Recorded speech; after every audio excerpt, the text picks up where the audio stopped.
Bueno, buenas tardes chicos. Vamos a completar el teórico número 1. Vamos a hablar de articulaciones, su definición y clasificación. Las articulaciones son las uniones que existen entre dos o más huesos. Las articulaciones, para poder clasificarlas, debemos tener en cuenta qué criterio vamos a utilizar. En este caso, para clasificar articulaciones, vamos a comenzar por el criterio de la movilidad, es decir, según la capacidad de movimiento de los huesos que la conforman, se van a clasificar en fijas, semimóviles o móviles, ¿sí? Ese es un criterio de clasificación. Siempre es importante que ustedes fijen el criterio, ¿sí? Y a partir de ahí puedan establecer en qué términos vamos a clasificar lo que sea. Esto sirve para articulaciones y para lo que ustedes vayan a clasificar de ahora en más. La movilidad, la clasificación según la movilidad, también se denomina, para aquellas que no tengan movilidad, se les dice que son sin artrosis, es decir, sin movilidad. Con poca movilidad son anfiartrosis y con gran movilidad son las diartrosis, ¿sí? Dentro de la sinartrosis tenemos la sincondrosis y la sinfibrosis, y esto tiene que ver con el medio de unión que existan entre ellas, pero ambas, o sea, dentro de la sinartrosis no se mueven, ¿sí? Ejemplo, las articulaciones que existen a nivel de los huesos del cráneo. Las que tienen poca movilidad son las anfiartrosis, que son articulaciones de los cuerpos vertebrales, por ejemplo, o la articulación que existe entre la tibia y el peroné. Es una articulación mínima y que no determina en gran medida el movimiento de todo el esqueleto.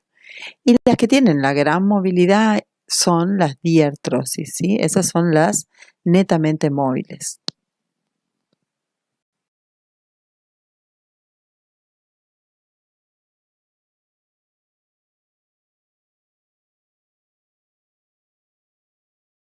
Ahora bien, ya establecimos uno de los criterios de clasificación, que es la movilidad. O sea, las articulaciones se mueven, no se mueven o se mueven un poco, ¿sí? Ese sería nuestro primer criterio. Ahora bien, dentro de las que se mueven hay un segundo criterio según el cual se las subclasifica. Y esto tiene que ver con las superficies que están en contacto, ¿sí? Ya dijimos que las articulaciones son aquellos lugares donde se unen dos huesos.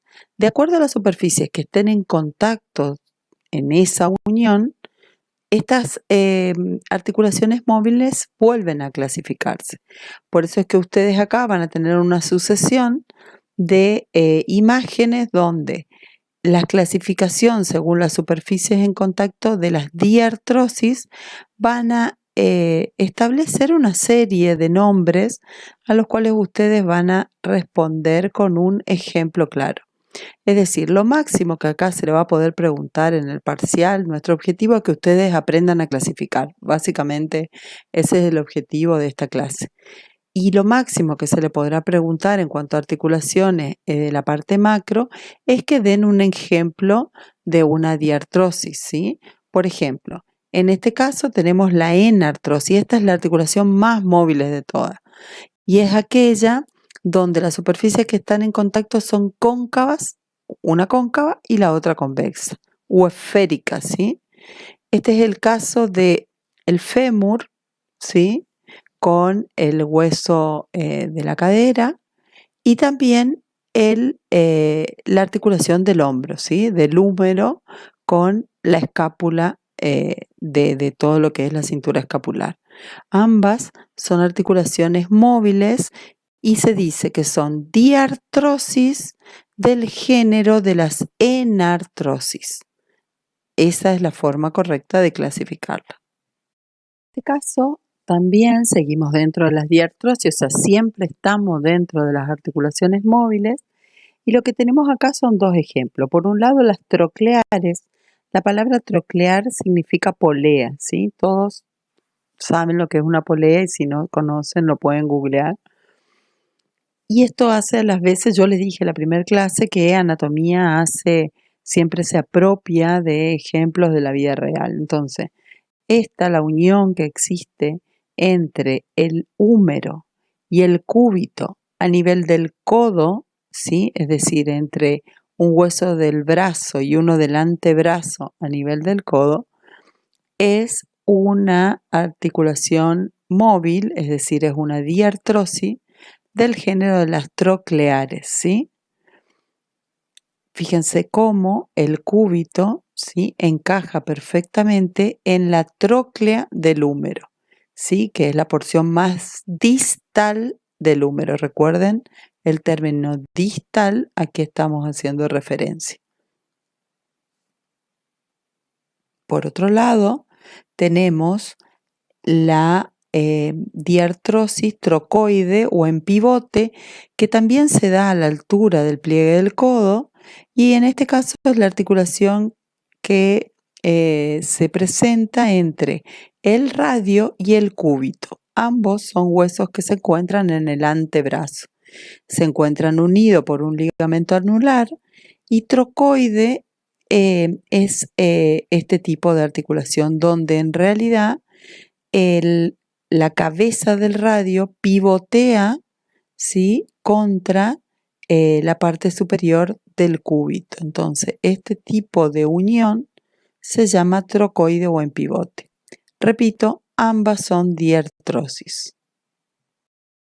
Las articulaciones condilias son aquellas donde existe un cóndilo, hay una superficie que es cóncava y la otra es más plana. Se da sobre todo entre los huesos del metacarpo, como se puede ver ahí en la imagen, como el escafoide y el semilunar, con la parte más distal del radio, ¿sí? Ese es un ejemplo. Otro ejemplo se da también a nivel de la rodilla, entre el hueso, el fémur, la parte más distal del fémur con la parte más proximal de la tibia. Esto vamos a ir viendo a medida que vemos huesos, vamos a volver a mostrarle. En esas zonas hay accidentes óseos que se llaman precisamente cóndilo, y en la articulación de la rodilla, por ejemplo, es una doble condilia. En el caso de las artroides, son articulaciones que se da entre superficies planas. Esto se da mucho a nivel, fíjense, de el tarso, que son los huesecillos que están en el empeine del pie. Entonces, entre los huesos del tarso, como por ejemplo el segundo cuneiforme y el tercer cuneiforme, se da este tipo de uniones planas, ¿sí?, móviles también.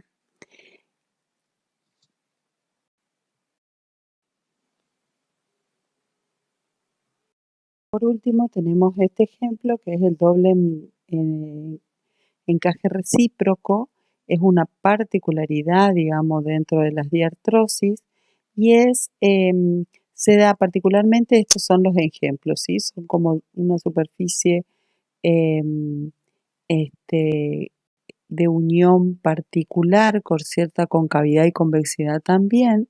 Se da entre el primer metacarpiano y el hueso del metacarpo. Y también se da este tipo de doble encaje recíproco a nivel mandibular, entre la mandíbula o maxilar inferior y la articulación que se da a nivel del hueso temporal.